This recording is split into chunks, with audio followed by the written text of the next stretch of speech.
Смотри на эту картинку. Это улица. Улица– это дорога в городе, где ходят люди. Это не Россия. Это Аргентина. Аргентина– это страна в Южной Америке, далеко от России. Посмотри на небо. Небо голубое и большое. Солнце светит ярко. Ярко– значит очень сильно, очень светло. Посмотри на здания. Здания– это большие дома. Один дом оранжевый, один дом желтый, один дом розовый. Посмотри слева. Там два зеленых пальмовых дерева. Пальма– это дерево с длинным стволом и листьями наверху. Пальмы растут в теплых странах. Слева стоит мужчина. Это аргентинец. Он живет в Аргентине. У него темные кудрявые волосы. Кудрявые значит волосы не прямые, они завиваются. Его рубашка оранжевая, его брюки бежевые. Бежевый– это очень светлый коричневый цвет. Он улыбается широко. Он машет рукой, вот так, правой рукой. Он говорит по-испански. «Оля, ¿cómo estás?» Это значит «Привет, как дела?» Для него это совершенно нормально. Это вежливо. Это обычная часть приветствия в Аргентине. Приветствие– это когда ты говоришь «привет» другому человеку. Справа стоит другой мужчина. Это русский человек. Он из России. У него светлая кожа и короткие прямые темно-коричневые волосы. Его футболка голубая. Его джинсы темно-серые. Посмотри на его лицо. Его брови подняты вверх. Рот немного открыт. Он не улыбается. Он не машет рукой. Он стоит очень прямо и неподвижно. Посмотри на белый пузырь над его головой. Это мысленный пузырь. Там большой красный знак вопроса. Он думает, почему этот человек спрашивает меня? Мы не знакомы. Незнакомец – это человек, которого ты не знаешь. Ты видишь его первый раз в жизни. В России незнакомцы не спрашивают, как дела. Это странно для русского человека. Это некомфортно. Некомфортно значит тебе неудобно, неловко. Запомни это слово. Незнакомец. Незнакомец – человек, которого ты не знаешь. Повтори. Незнакомец. Отлично. Смотри на эту картинку. Это другое место. Это лифт. Лифт – это маленькая комната, которая едет вверх и вниз в здании. Лифт помогает людям подниматься на верхние этажи. Лифт – очень полезная вещь. Посмотри на стены лифта. Стены светло-серые с теплым бежевым оттенком. Посмотри на заднюю стену. Там маленькое прямоугольное зеркало. Зеркало – это поверхность, в которой ты видишь свое отражение. Посмотри на пол. Пол темно-серый и гладкий. Гладкий значит ровный, без неровностей. Справа на стене металлическая панель. На панели 3 круглые кнопки. Они светятся белым светом. Над кнопками маленький экран. На экране зеленая цифра 5. Это значит, лифт сейчас на 5-м этаже. Теперь смотри на людей. Слева молодой мужчина. Это тот же человек из прошлой картинки. Ты помнишь его? Бледная кожа, короткие темные волосы, голубая футболка, темные джинсы. Сейчас он стоит спокойно. Его тело прямое. Он немного кивает головой. Кивать значит двигать головой вниз и снова вверх. Это знак уважения, знак приветствия. Он улыбается немного. Небольшая закрытая улыбка. Небольшая улыбка, а маленькая и спокойная. Это вежливо. Он говорит «Здравствуйте». «Здравствуйте» — это официальное приветствие в русском языке. Официальное значит серьезное, формальное, вежливое. Мы говорим «здравствуйте» людям, которых не знаем хорошо. Это знак уважения. Справа стоит пожилая женщина. Пожилая значит она старшего возраста. У нее короткие седые волосы. Седые — это серо-белые волосы. У нее круглое лицо с мягкими морщинами. Морщины — это тонкие линии на коже. Она в темно-оливковом пальто. Оливковый — это темный зеленоватый цвет. Пальто длинное и застегнутое. В левой руке она держит коричневую тканевую сумку. Ее лицо спокойное и нейтральное. Нейтральный значит не слишком радостный, ни недовольный. Просто спокойный. Она тоже говорит «здравствуйте». Оба человека сказали одно слово. Только одно слово. И этого достаточно. Они незнакомцы. Они не знают друг друга. Поэтому они не говорят «привет». Они не говорят «как дела». Только «здравствуйте» и все. Одно слово. Тихо, вежливо. Это и есть русская культура приветствия. Стоп! Смотри на эту картинку внимательно. Это снова лифт. Тот же самый лифт. Те же серые стены. Та же темная панель с круглыми белыми кнопками. Зеркало на задней стене. Зеленая цифра 5 на экране. Тот же темный пол. Слева тот же молодой мужчина. Голубая футболка, темные джинсы, короткие темно-коричневые волосы. Ты его хорошо знаешь. Справа та же пожилая женщина. Темно-оливковое пальто, седые волосы, коричневая сумка в руке. Все то же самое. Но что-то изменилось. Посмотри на мужчину. Он наклонился вперед, в сторону женщины. Его улыбка очень большая и широкая. Он показывает зубы. Его правая рука поднята высоко. Он машет. Его тело очень активное. Очень, слишком дружелюбное для незнакомца.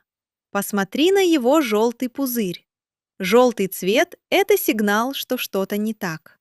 Там написано «Привет, как дела?» Вот в чем проблема. «Привет» – это неформальное слово. Неформальный значит без официальности, без серьезности. Мы говорим «привет» только друзьям, только людям, которых хорошо знаем, не незнакомцам. «Как дела» – это тоже неформальный вопрос. Мы спрашиваем это только у знакомых людей, не у незнакомцев в лифте. Теперь посмотри на женщину. Ее лицо совершенно изменилось. Ее брови опущены вниз и сведены вместе. Это знак недовольства. Недовольство, когда тебе что-то не нравится. Ее губы плотно сжаты. Она не говорит ни слова. Она немного отклонилась назад, подальше от мужчины. Ее правая рука поднялась к груди. Это защитный жест. Защитный значит, она защищает свое пространство. Посмотри на ее мысленный пузырь над головой. Там большой красный крест. И маленькая картинка, треснувшая линия между двумя фигурами. Это личные границы. Личные границы – это невидимое личное пространство каждого человека. Когда незнакомец спрашивает «как дела?», он нарушает эти границы. Нарушать значит переступать черту, делать что-то недопустимое. В России это невежливо, это неловко, это некомфортно для незнакомого человека. Запомни простое правило. Незнакомец плюс «привет, как дела?» – это ошибка. Незнакомец плюс «здравствуйте» Это правильно. Все просто. Смотри на эту картинку. Это снова улица, но не аргентинская улица. Это российская улица. Посмотри, нет ярких оранжевых и розовых домов. Нет пальм. Все спокойнее. Посмотри на здание. Здание большое и светло-бежево-серого цвета. Бежево-серый– это спокойный нейтральный цвет. На здании прямоугольные окна. Посмотри на дверь. Это вход в здание. Дверь темно-серая и металлическая. Она тяжелая. Дверь немного приоткрыта. Перед дверью маленькая бетонная ступенька. Слева от двери стоит дерево. Дерево маленькое. Его ствол и ветки тонкие и темные. На дереве нет листьев. Это значит, сейчас осень или ранняя весна. Небо светлое, но немного серое. Нет яркого солнца. Это обычный день в России. Теперь посмотри на людей. Слева знакомый тебе молодой мужчина. Ты его уже знаешь очень хорошо. Бледная кожа, короткие темно-коричневые волосы. Сейчас он в голубой футболке и поверх нее надел темно-синюю куртку. Куртка тонкая и открытая, не застегнута. На улице немного прохладно. Его джинсы темно-серые. Он стоит расслабленно. Расслабленно значит без напряжения, спокойно. Он улыбается натурально. Это не огромная улыбка. Это обычная дружеская улыбка. Его правая рука поднята в легком жесте приветствия. Справа стоит другой мужчина. Это сосед. Сосед – это человек, который живет в том же доме или рядом. Он немного старше. У него короткие темные волосы. На висках немного седины. Виски – это боковые части головы. Он в темно-зеленой куртке на молнии. Молния – это застежка на одежде. Его брюки темно-серые. Сосед улыбается тепло и открыто. Его тело расслаблено. Это не первая встреча. Они знают друг друга. Они знакомы. Посмотри на пузыри со словами. Молодой мужчина говорит: «Привет, как дела?» И это правильно, это нормально, потому что они знакомы. Это не незнакомцы. Сосед отвечает: «Нормально, спасибо. А у тебя?» Нормально – это очень распространенный ответ в России. Нормально значит все хорошо, все в порядке, без проблем. Спасибо – это слово благодарности. Ты уже знаешь это слово. А у тебя? Сосед спрашивает в ответ. Это вежливо. Ты спросил человека, и он спрашивает тебя обратно. Посмотри на тела обоих людей. Оба расслаблены. Оба улыбаются. Никакого напряжения. Это правильная ситуация. Запомни, со знакомым человеком, соседом, коллегой, консьержем можно говорить: «Привет, как дела?» Это уместно. Уместно значит подходит для этой ситуации. Повтори новое слово. Сосед. Сосед. Сосед – человек, который живет рядом с тобой. Смотри на эту картинку. Это офис. Офис – это место, где люди работают. Это рабочее место. Посмотри на стены. Стены белые и светлые. Пол из светлого дерева. Светлое дерево – это дерево бежевого цвета.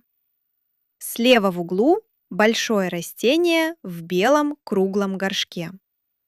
Растение – это живой зеленый организм. Листья темно-зеленые и широкие. Широкий значит большой по ширине, не узкий. Справа в стене белая дверь. Дверь закрыта. На двери серебристая ручка. Освещение в офисе яркое и спокойное. Теперь посмотри на людей.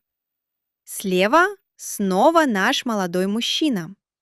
Но сейчас он одет немного по-другому. Он в голубой рубашке с воротничком, более формальная одежда для офиса. Рубашка заправлена в темно-серые брюки.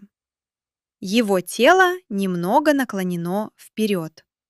Его глаза широко открыты. Его брови немного подняты. Рот приоткрыт. Он слушает. Внимательно слушает. Но на его лице читается что-то еще. Он немного растерян. Он понимает, что этот разговор будет долгим.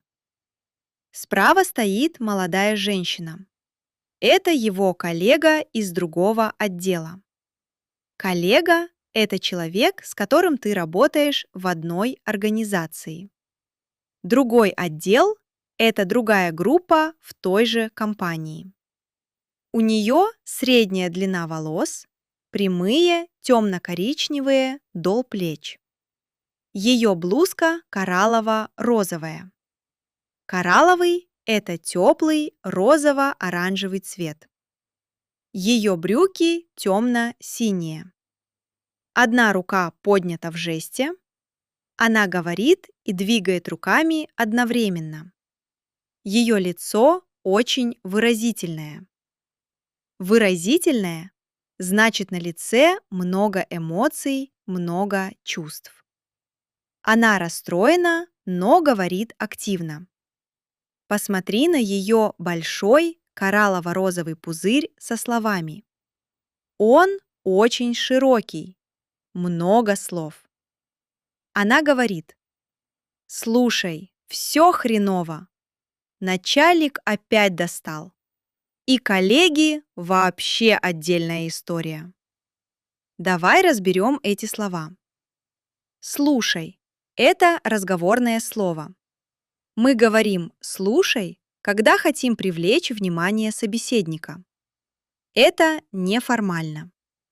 Собеседник – это человек, с которым ты разговариваешь. Хреново – это разговорное слово. Оно означает «плохо». Мы используем его только с людьми, которых хорошо знаем. Это неформально. Начальник – это главный человек на работе. Начальник руководит другими людьми, говорит им, что делать. Достал – это разговорное выражение. Достал значит очень сильно надоел, очень раздражал. Начальник достал значит начальник очень надоел. Опять. Это слово означает снова, еще раз. Отдельная история – это разговорное выражение. Оно значит «это другая большая тема, об этом надо говорить долго и отдельно». Теперь посмотри на мысленный пузырь мужчины. Там нарисованы часы. Стрелки часов крутятся быстро. Это значит, он думает, что разговор будет очень длинным. Понимаешь, что произошло? Молодой мужчина спросил коллегу, как дела? И она начала рассказывать все. Подробно, с деталями. Вот в чем особенность русского языка и русской культуры. Как дела? Но просто формальность. Это настоящий вопрос. Если ты спрашиваешь, будь готов слушать настоящий ответ. Готов – значит, ты имеешь время и желание слушать человека. Если у тебя нет времени и желания, лучше не спрашивай, как дела. Повтори важное слово. Начальник. Начальник. Начальник – главный человек на работе. Смотри на эту картинку. Это снова лифт. Ты хорошо знаешь этот лифт. Серые стены, темный пол, металлическая панель с кнопками на правой стене, зеркало на задней стене. Но посмотри на экран над кнопками. Там теперь цифра 1. Первый этаж. Лифт приехал на первый этаж. И посмотри, двери лифта открыты. Двери раздвинулись в разные стороны. Теперь видно коридор за дверями. Коридор – это длинный проход в здании. Из коридора идет теплый золотистый свет. Золотистый – это теплый желтый цвет, цвет золота. Этот цвет приятный и теплый. Посмотри на женщину. Это та же пожилая женщина в темно-оливковом пальто. Коричневая сумка в руке. Но теперь она уходит. Она уже шагнула из лифта. Одна нога уже в коридоре. Она в движении. Она выходит. Она идет в этот теплый золотистый коридор. Она немного обернулась назад. Обернулась, значит, повернулась. Она смотрит через левое плечо на молодого мужчину. Ее лицо спокойное. Небольшой кивок головой. Она прощается. Теперь посмотри на молодого мужчину. Он стоит внутри лифта. Он остается в лифте. Голубая футболка, темные джинсы. Он у панели с кнопками. Его правая рука поднята в мягком жесте. Это прощальный жест.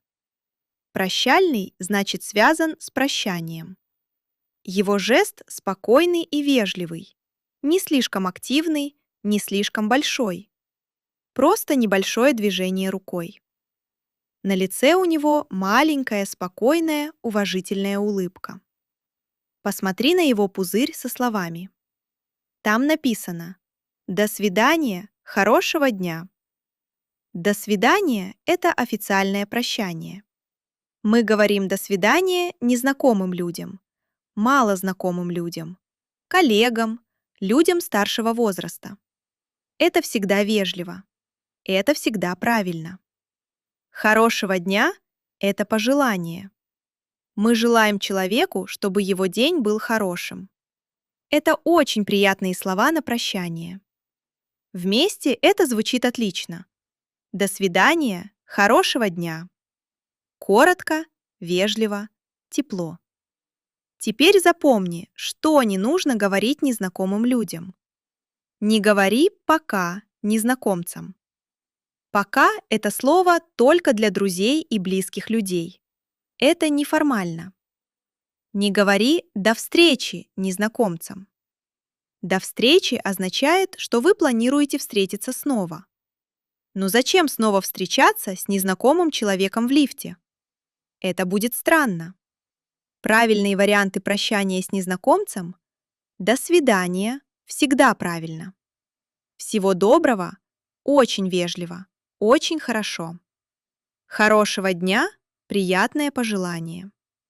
Одна короткая фраза, и ты уже культурный, вежливый человек. Запомни. До свидания. Повтори. Хорошо.